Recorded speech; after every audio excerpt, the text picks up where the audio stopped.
नमस्कार विद्यार्थी मित्रांनो, राज्यशास्त्राचा 6वं प्रकरण आंतरराष्ट्रीय समस्या हा थोडासा आपल्याला अभ्यासायचा आहे। कदाचित तुमचा वर्गात सुद्धा झाला असेलच, पण पुन्हा एकदा रिव्हिजन म्हणून थोडेसे भाग आपण परत एकदा घेऊया। हा धडा अभ्यासताना आपल्याला थोडंसं मागचं प्रकरणाचा पण अभ्यास असला पाहिजे आणि परीक्षेच्या दृष्टीने जवळ आलेली परीक्षा म्हणजे तुमचा थोडासा अभ्यास झालाच असेल असं मी गृहीत धरते आणि आपलं थोडंसं हे प्रकरणाला सुरुवात करते। असं प्रकरणाचं नावच आहे की आंतरराष्ट्रीय समस्या। आपल्याला आपल्या देशाच्या समस्यांचा विचार करायचा नाहीये, तर आपल्याला विविध देशांमध्ये सारख्याच प्रमाणात भेडसावणाऱ्या ज्या समस्या आहेत त्यांचा आपल्याला विचार करायचा आहे। अशा समस्यांनाच आंतरराष्ट्रीय समस्या असं म्हटलं जातं। अशा समस्या कोणत्या आहेत, काय आहेत आणि कशा पद्धतीने ते सोडवल्या जातात, कोण सोडवतं, या सगळ्याचा सविस्तर अभ्यास आपल्याला या प्रकरणात करायचा आहे। प्रकरण महत्त्वाचं आहे म्हणून नीट लक्ष द्या। मागच्या प्रकरणामध्ये आंतरराष्ट्रीय व्यवस्थेतील सार्वभौम राजे, भारताचे परराष्ट्र धोरण व भारताची सुरक्षा व्यवस्था यांचा अभ्यास झाला होता। संयुक्त राष्ट्र या आंतरराष्ट्रीय संघटनेची उद्दिष्टे अभ्यासली होती, पण या प्रकरणामध्ये आंतरराष्ट्रीय समस्यांचा अभ्यास करणार आहोत। काही समस्या या केवळ एका देशाच्या राहत नाहीत, तर त्यांचा परिणाम अनेक देशांवर, काही दिवसांनी जगातल्या सर्व देशांवर होतो। संपूर्ण जगाला भेडसावणाऱ्या या समस्यांना आंतरराष्ट्रीय समस्या असे म्हणतात। आंतरराष्ट्रीय समस्या सोडवण्यासाठी सर्व राष्ट्रांनी एकत्रितपणे प्रयत्न करण्याची गरज असते।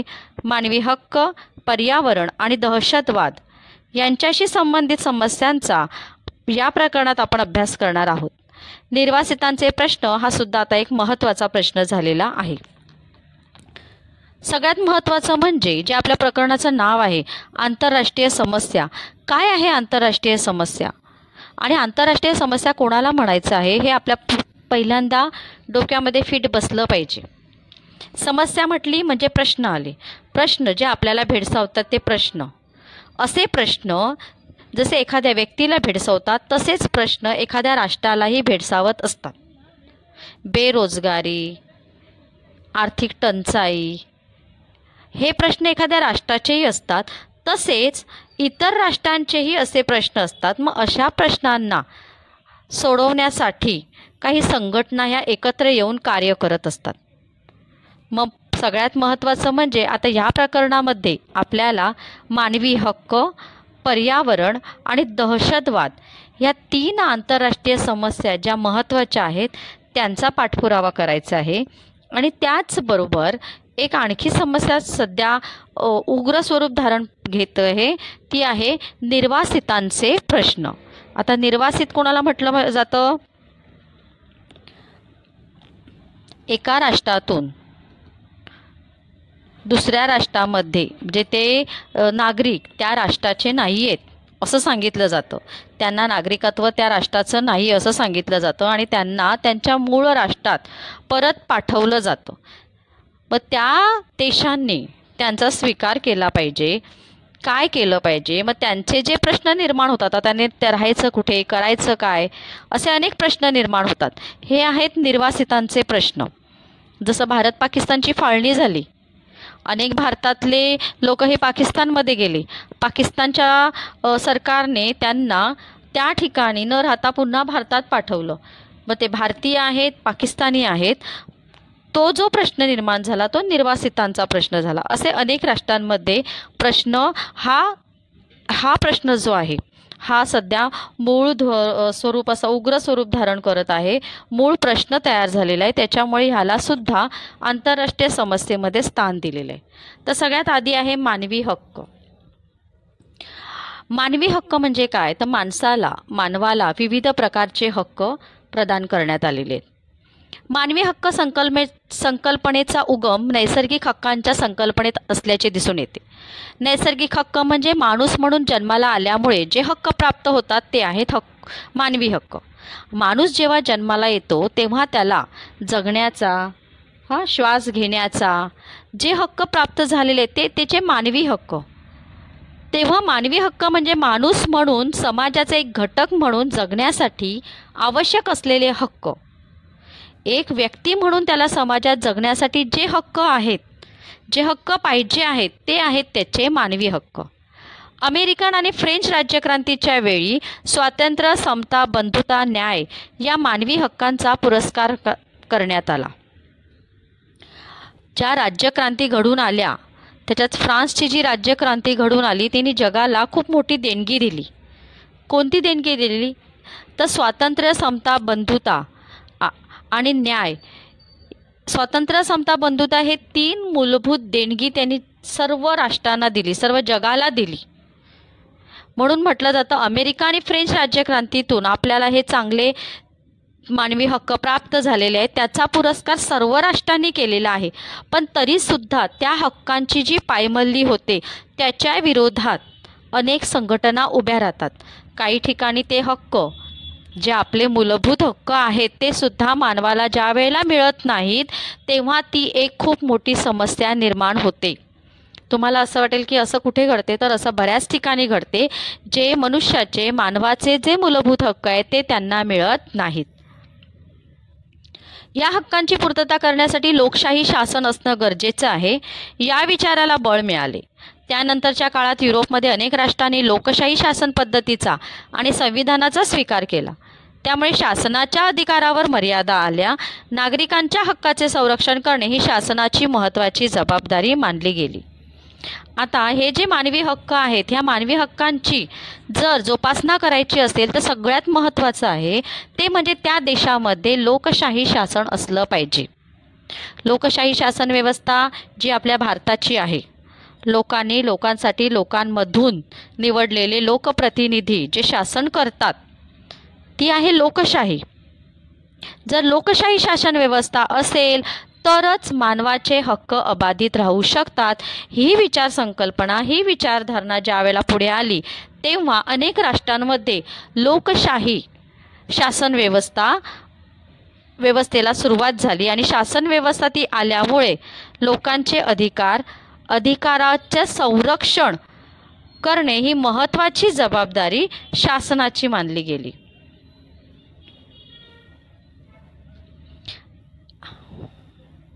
आंतरराष्ट्रीय व्यवहारात मानवी हक्क या संकल्पनेचा उदय कसा झाला बघूया.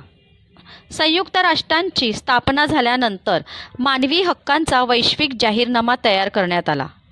10 डिसेंबर 1948 मध्ये संयुक्त राष्ट्राच्या आमसभेत हा जाहीरनामा बहुमताने प्रसिद्ध करण्यात आला. घटना कशा घडतात बघा. काय सांगितलेलं आहे, संयुक्त राष्ट्रांची स्थापना झाली.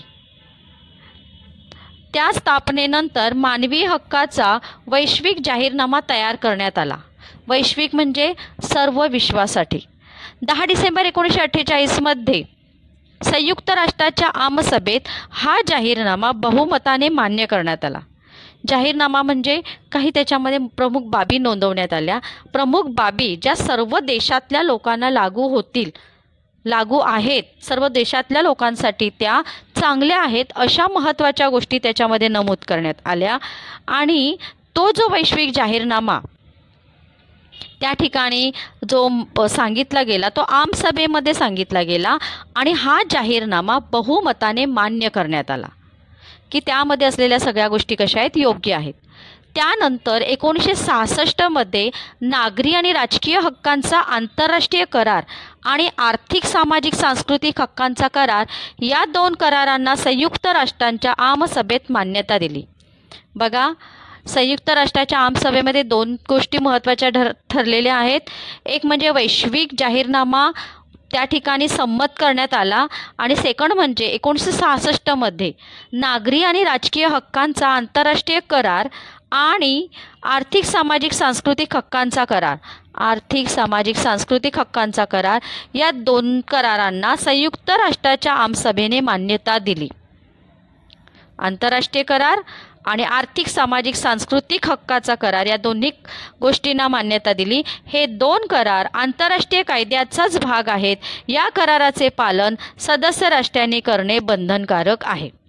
जे घटक जे देश संयुक्त राष्ट्र संघटनेचे सभासद आहेत त्या देशांनी ह्या गोष्टी पालन केल्या पाहिजेत. ह्या गोष्टींचं पालन केलं पाहिजे. कोणत्या गोष्टी सांगितलेल्या आहेत तर राजकीय हक्कांचा आंतरराष्ट्रीय करार, आर्थिक सामाजिक सांस्कृतिक हक्कांचा करार, या गोष्टींना राष्ट्रीय आमसभेने काय केलेलं आहे, संयुक्त राष्ट्राच्या आमसभेने मान्यता दिली. आणि हे 2 करार आंतरराष्ट्रीय कायद्याचा भाग आहेत. त्याच्यामुळे जे राष्ट्र संयुक्त राष्ट्र संघटनेमध्ये आहेत त्या राष्ट्राने काय केलं पाहिजे, यांचं पालन केलं पाहिजे.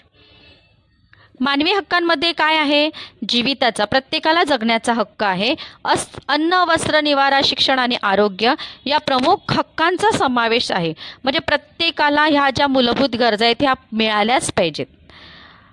हे हक्क सर्वांना प्राप्त होतील हे बघण्याची जबाबदारी आणखी कोणाची आहे, शासनाची आहे. शीतयुद्धाच्या काळात मानवी हक्काचा प्रश्न संयुक्त राष्ट्राच्या आमसभेत अनेक वेळा मांडला गेला. आफ्रिकेतील वर्णद्वेष हा मानवी हक्कांच्या विरोधी आहे आणि म्हणूनच वर्णद्वेषी राजवटींवर बहिष्कार घालण्याचा निर्णय घेण्यात आला. वसाहतींना स्वातंत्र्य, लोकशाही व्यवस्थेचा आग्रहही त्याचीच काही उदाहरणं सांगता येतील.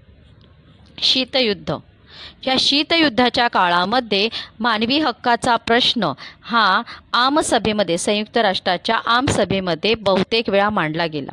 आफ्रिकेतील वर्णद्वेष, आफ्रिकेमध्ये तुम्हाला माहिती असेल काळा आणि गोरा असा वर्णद्वेष केला जातो. एकाच देशामध्ये राहणारी लोक, पण त्यांच्यामध्ये रंगांवरून द्वेष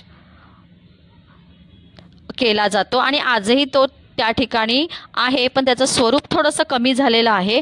पूर्वीच्या काळी त्याचं प्रमाण खूप जास्त होतं आणि ती एक फार मोठी समस्या निर्माण झालेली होती. आफ्रिकेतील वर्णद्वेष हा मानवी हक्काच्या विरोधी आहे. असा द्वेष पाळणे कसं आहे, मानवी हक्काच्या विरोधात आहे. म्हणून वर्णद्वेषी राजवटीवर बहिष्कार घालण्याचा निर्णय घेण्यात आला. वसाहतींना स्वातंत्र्य, लोकशाही व्यवस्थेचा आग्रही त्याचीच उदाहरणे आहेत. असे जे वर्णद्वेष पाळणारे जे राष्ट्र आहेत या राष्ट्रांवर, त्यांच्या राज्यावर, त्यांच्या राजवटीवर बहिष्कार घालायचा, त्यांच्याशी कोणत्याही प्रकारचे व्यवहार करायचे नाही असा निर्णय या संयुक्त राष्ट्राच्या आमसभेमध्ये घेण्यात आला. आता संयुक्त राष्ट्राच्या आमसभेमध्ये काही 1-2 राष्ट्र नसतात, अनेक राष्ट्रांचा त्याच्यामध्ये समावेश असतो. मग त्यावेळेला एका राष्ट्रानेच फक्त तिकडे बहिष्कार घातलेला आहे असं नाही आहे. अनेक राष्ट्र जेव्हा बहिष्कार घालण्याचा ठराव संमत करतात तेव्हा त्याचा विपरीत परिणाम त्या बहिष्कार घातलेल्या राष्ट्रांवर होऊ शकतो.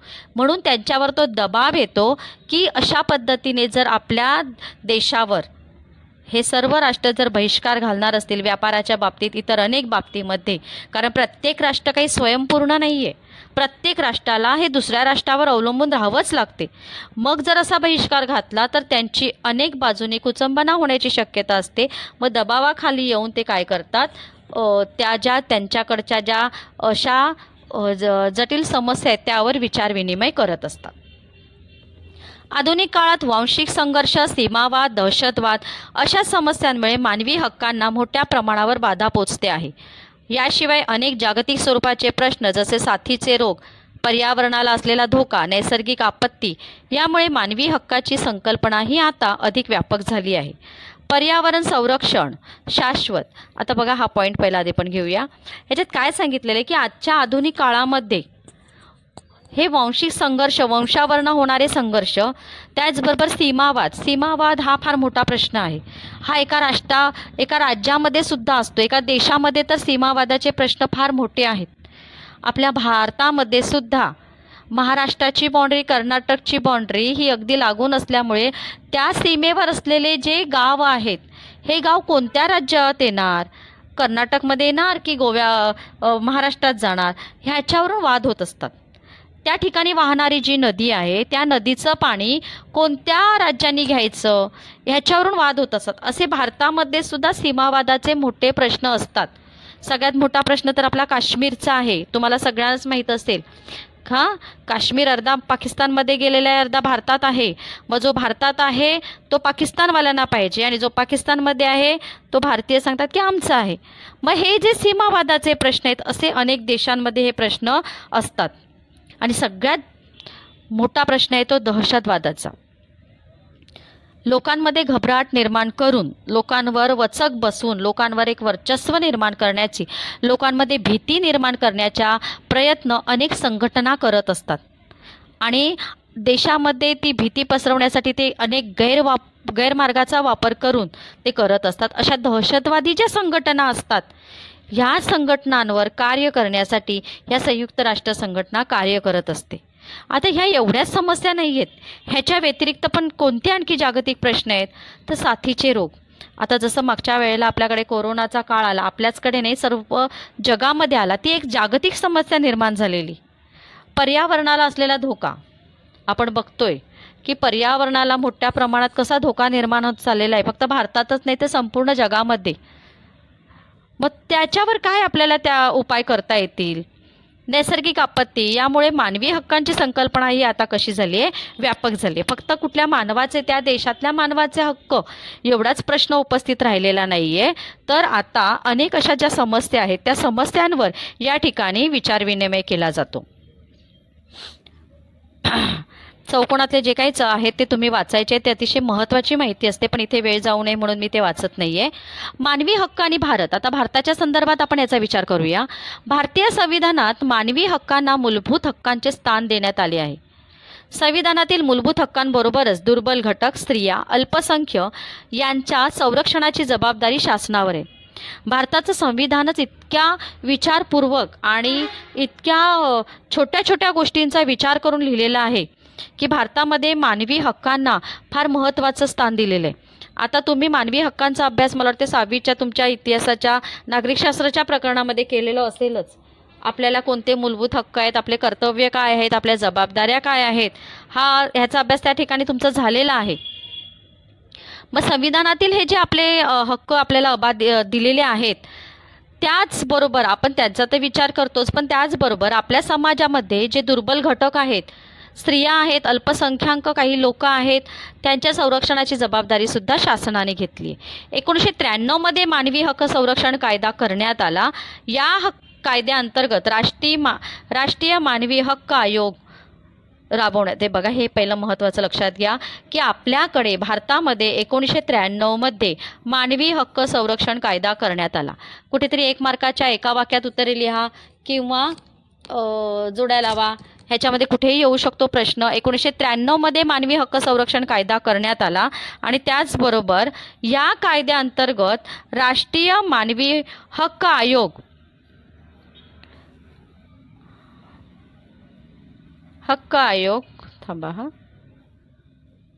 स्थापन करण्यात आले. मग आपल्याकडे काय केलं तर संविधानामध्ये तरतूद केलेली आहे, पण संविधानामध्ये तरतूद केल्यानंतर सुद्धा आपल्याकडे राज्य मानवी हक्क आयोगाची स्थापना केली. संविधानात तरतूद केलेली आहे, पण संविधानातली तरतुदीचं अंमलबजावणी झाली पाहिजे, ती होते की नाही त्याच्यासाठी आयोगाची स्थापना करण्यात आली.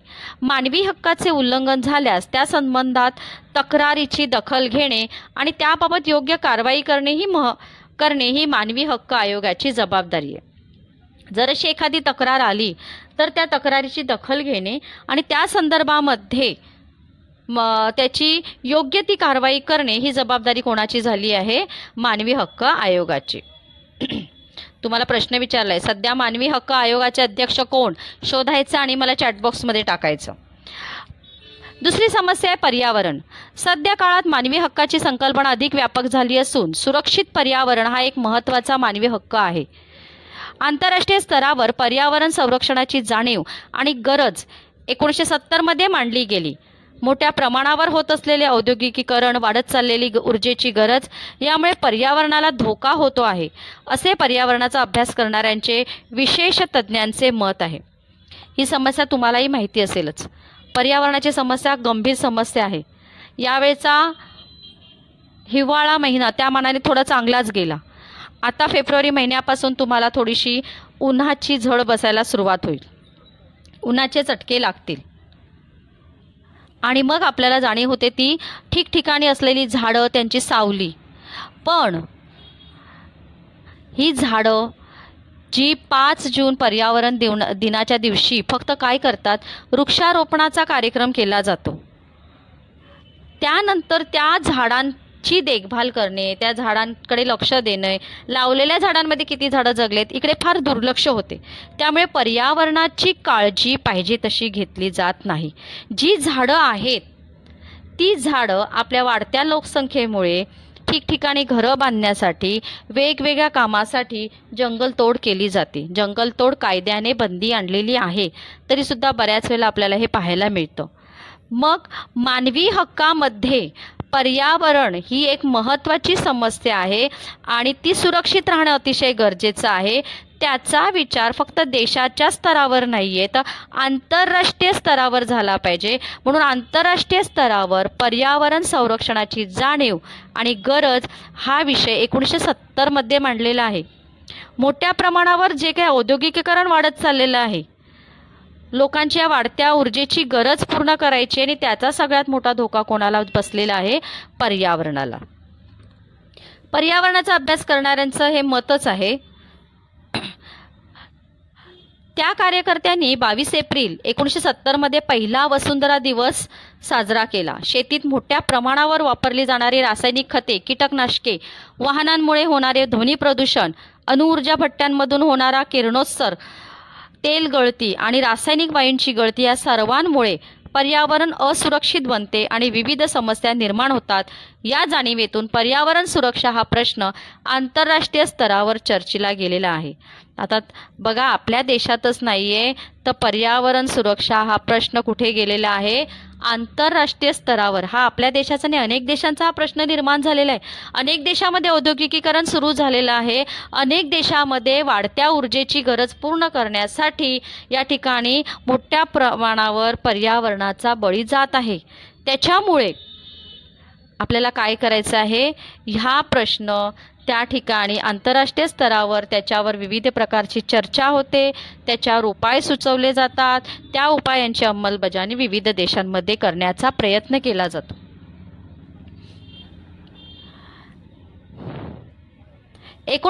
नंतर जागतिकीकरणाची लाट आल्यानंतर राष्ट्रांचे परस्परावलंबन वाढले आणि त्यामुळे पर्यावरणीय समस्या सोडवण्यासाठी राष्ट्रांनी परस्परांना सहकार्य करण्याची गरज निर्माण झाली. वातावरण प्रदूषित झाल्यामुळे किंवा तेल गळतीमुळे आणि वायू गळतीमुळे पर्यावरणाला निर्माण होणारा धोका हे एका राष्ट्रापुरता मर्यादित राहत नाही, तसेच त्याचे परिणाम दीर्घकालीन असतात. यामुळे या परिणामांवर उपाययोजना करण्यासाठी राष्ट्रांना एकत्र येणं आवश्यक आहे. बघा, एका देशाने मिळून ही समस्या सुटणार नाही. एका देशाने मिळून एका देशापुरती ती समस्या सुटण्याचा थोडासा प्रयत्न होऊ शकतो, पण पर्यावरणाचा जो प्रश्न आहे याची झळ एका देशाकडून दुसऱ्या देशालाही लागू शकते. त्याच्यामुळे हा जागतिक लेवलचा प्रश्न आहे आणि म्हणून ह्याचा विचार सर्वांनी एकत्र येऊन सर्व स्तरांवर झाला पाहिजे आणि तोच प्रयत्न या ठिकाणी केलेला आहे. वातावरण प्रदूषित झाल्यामुळे किंवा तेल गळती झाल्यामुळे पर्यावरणाला जो मोठा धोका निर्माण होतो हा कसा आहे? आता समुद्रामध्ये जी मोठमोठी जहाजं जातात, ही जहाजं जातात त्यांचं जे इंधन आहे ते पाण्यावर त्या ठिकाणी काय होते? सांडत जात असते किंवा पाण्यावर ते तरंगताना आपल्याला बऱ्याच वेळेला दिसते. मग त्याचा परिणाम हा त्या देशापुरता राहतो का? ती ज्या देशात ती जहाजं आहेत त्या देशापुरताच असतो का? ती जहाजं एका देशातनं दुसऱ्या देशात जातात. समुद्राचं पाणी एका ठिकाणाहून दुसऱ्या ठिकाणी वाहत असते. मग हा प्रश्न जो आहे हा सर्वच देशांना भेडसावणारा आहे. म्हणून याची उपाययोजना करण्यासाठी सगळ्यांनी एकत्र येणं गरजेचं आहे आणि सगळ्यांच्या सहकार्याने तो प्रश्न सोडवणं अतिशय आवश्यक आहे.